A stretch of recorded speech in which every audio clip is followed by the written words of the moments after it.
Well, it has been a couple of days, a couple of months, a couple of years. It has been quite a while. Welcome back, Maxers. Welcome back to everyone new to the channel. This is gonna be the most raw, most unfiltered, most direct video I have ever done. And it's been quite a while, but I felt really strongly to come back and make this video, not just for myself, but to hopefully inspire those of you out there that want to live the digital nomad lifestyle. And for those of you that are already out there living as digital nomads and being that traveler and doing your thing, to understand that you are not alone. You are not alone to feel certain ways, and it's okay to feel certain ways, and it's okay to make this transition home. And sharing what the experience has been coming home to the United States and the experiences that I've had and that I'm still experiencing even after 2 years of learning to connect with people here, and some of the experiences I've had here and why I started traveling in the first place. I'm gonna share all of this, explain all of it. There's a lot to explain, there's a lot to share, and it feels right, it feels good for me to get this out, to share my story, and hopefully inspire and help people know that it's okay and that you're not alone. The one thing that's coming to my mind and I feel will really sum this up is that I was longing for the life I didn't choose. We all have choices in life, right? There are always forks in the road. I chose a route that a lot of my friends and people that I grew up with didn't choose. And through that route, I got to have experiences that a lot of people will never get the chance or opportunity to experience. And I'm grateful for that. And I shared a lot of that on YouTube, but there's a ton that I never shared off YouTube. But I honestly started to miss the life I didn't choose. The life I didn't choose of that 8 to 5, having that stability, having those regular friends that you could go out to the movies with, having a friend that you could just call up in the middle of night and meet because you need to talk, having that regular community of people, whether you're part of a sports team or club or whatever that is. I was missing that. I was missing the life I didn't choose. And one thing that I know some traveler vloggers out there that'll share, and I know some people might think that's cliche, but it's true, is that eventually this lifestyle gets really lonely. The first 4 years were great. I didn't feel that lonely. It was around year 5, 6 that I started to get the loneliness start to hit me. A big factor of that is that if you are not traveling with a partner or you're not traveling with a friend, if you're traveling alone and you haven't based yourself in a city or a country, it's like this continuous cycle where you continuously tell your story. You meet some new incredible people that you connect with, but if they're foreigners, they're on a visa, right? So you meet these amazing people and then 3 days later, they're gone. Or you meet these awesome locals and you really connect with them, but they're visiting the city or town that you're in and they live on the other side of the country. So it's this cycle of retelling your story and saying goodbye. So meeting new people that you connect with and continuously saying goodbye. And eventually that really got to me. And it got to the point where I was like, I'm done. I want that stability. I want that regular routine that I know people that have not lived this lifestyle would be like, you're crazy, that's so boring. But on the flip side, for some people it isn't.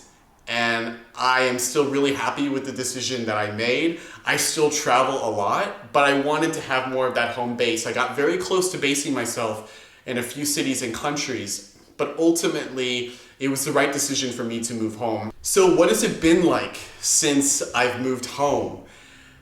Oh man. This is a big one that I want to share too. And I had all these ideas of what it was going to be like moving back home to the United States. And some of them played out the way I thought they would play out, but a lot didn't. I would say one of the biggest things, or the biggest thing, has been friends. was so used to traveling and going so fast because, like I shared, I never knew how long the people I met were going to be with me or that I was going to be with them. So when you're out there and you're traveling and you're staying at hostels and you're staying at guest houses and you're doing couch surfing or you're just doing Airbnbs and you're meeting people, you don't know how long these people are there, how long you're going to be able to hang out with them.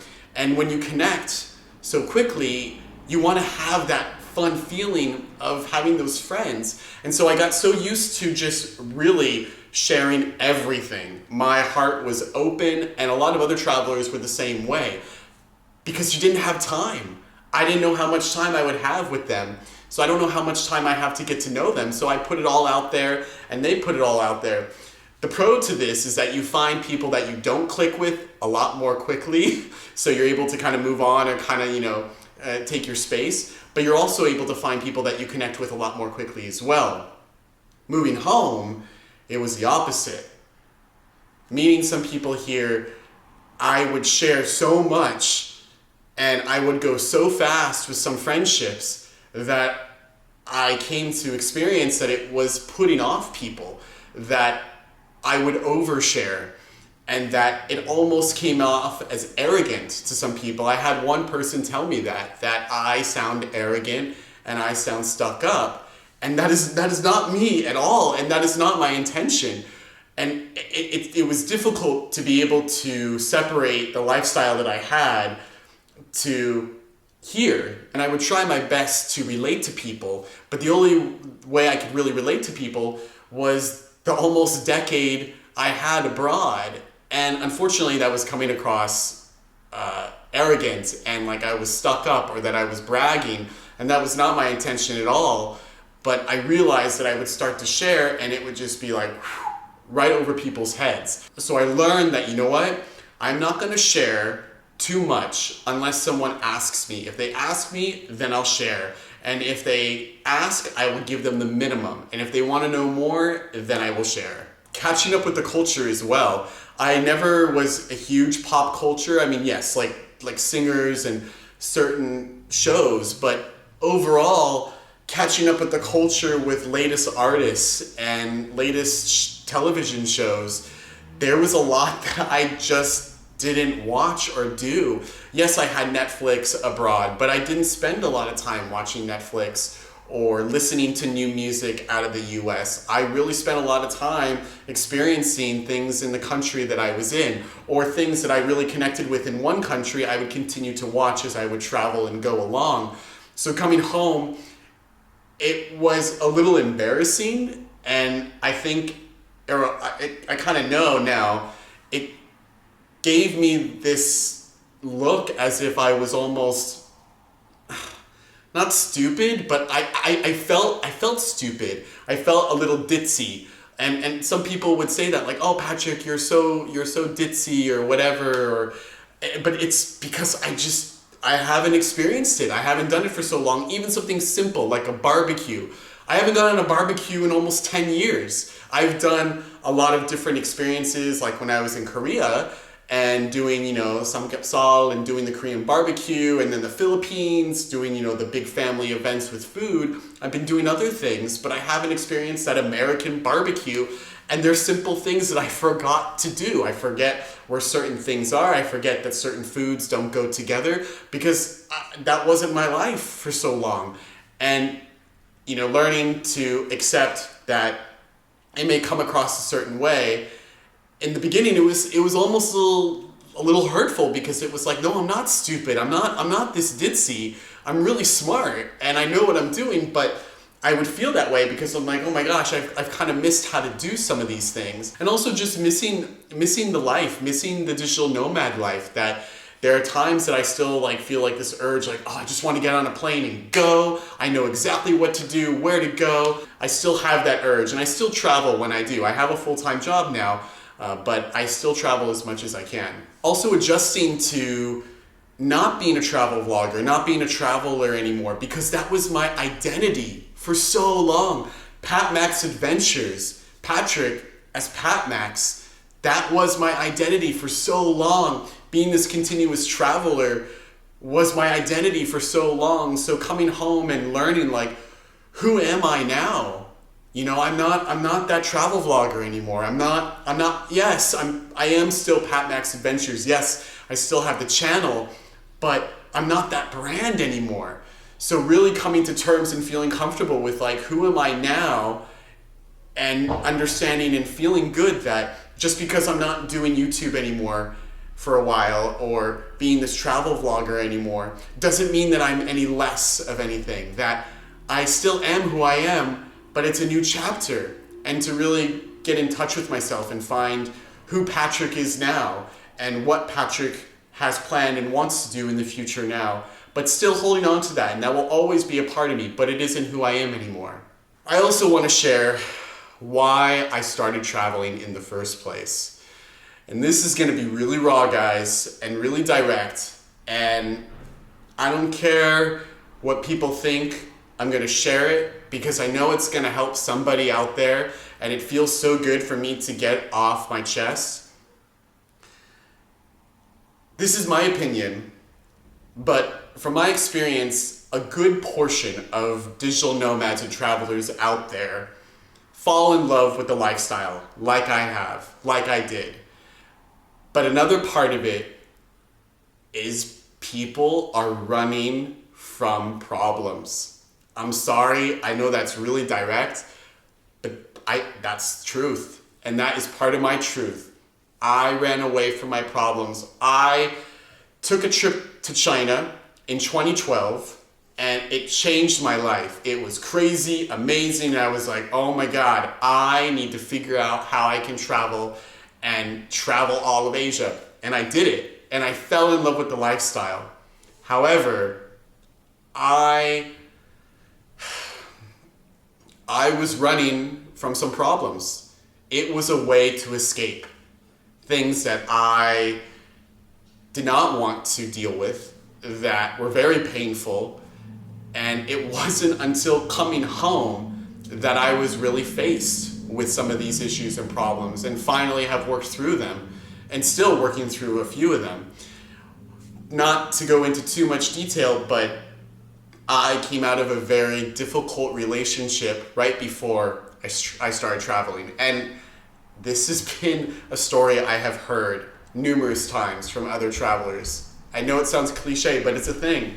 And I was already planning to travel. I met this person, got in the relationship. It was a little detour, ended really bad. I got really hurt, went on to do the traveling and what I wanted to do in the first place. But it became this thing where it was like, nobody can hurt me like this person hurt me. Nobody can hurt me like he hurt me. So I was like, bring it on. Drop me in the middle of Siberia. Drop me in the middle of China.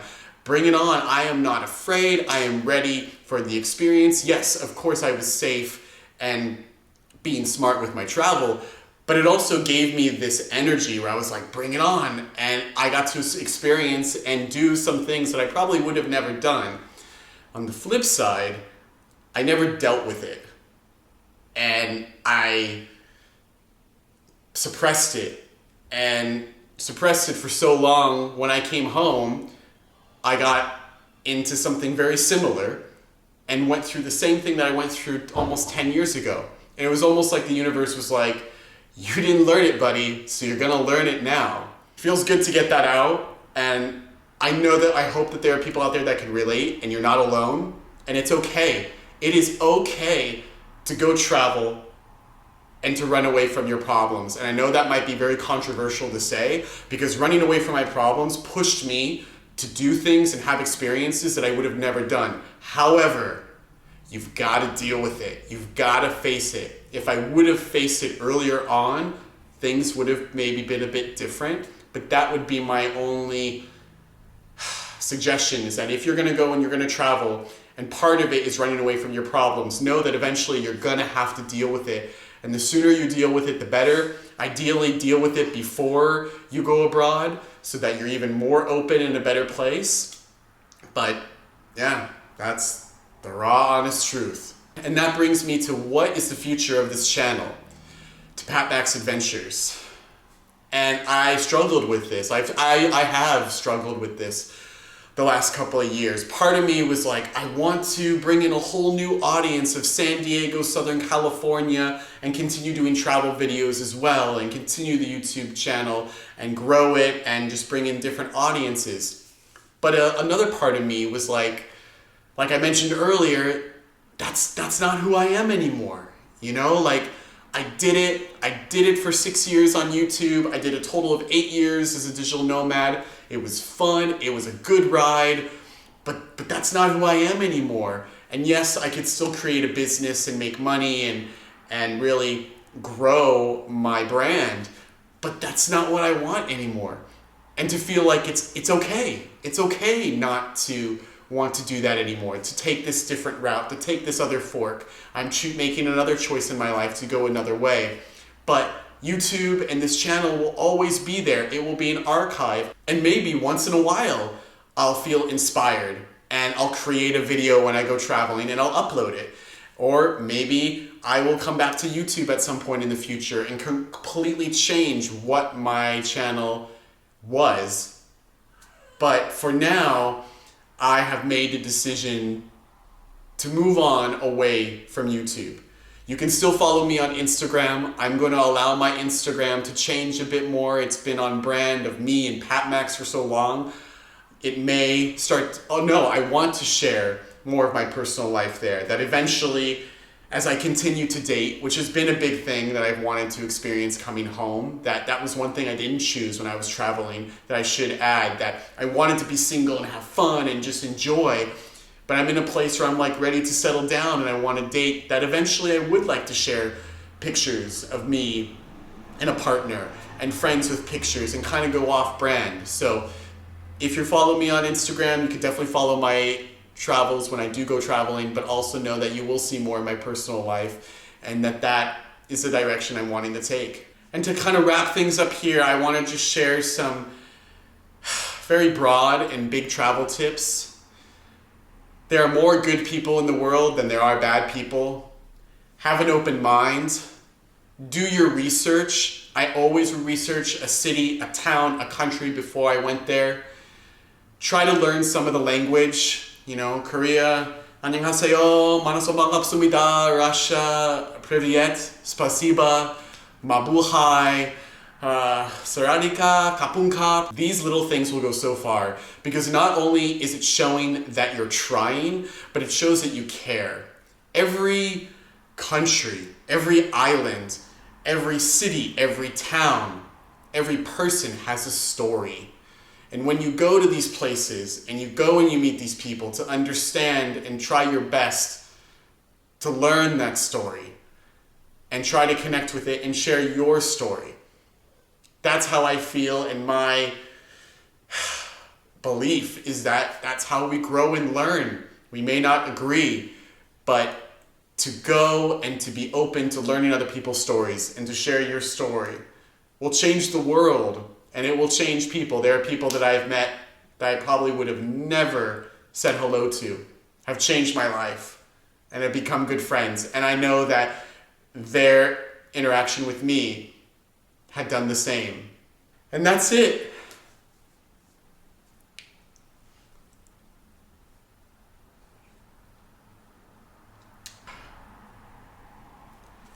And that's it for now. Sorry, it's a little emotional because this has been a journey, and I hope that this video inspires people out there to go for your dreams. Take risks. Take lots of risks. And remember to live every moment to the max.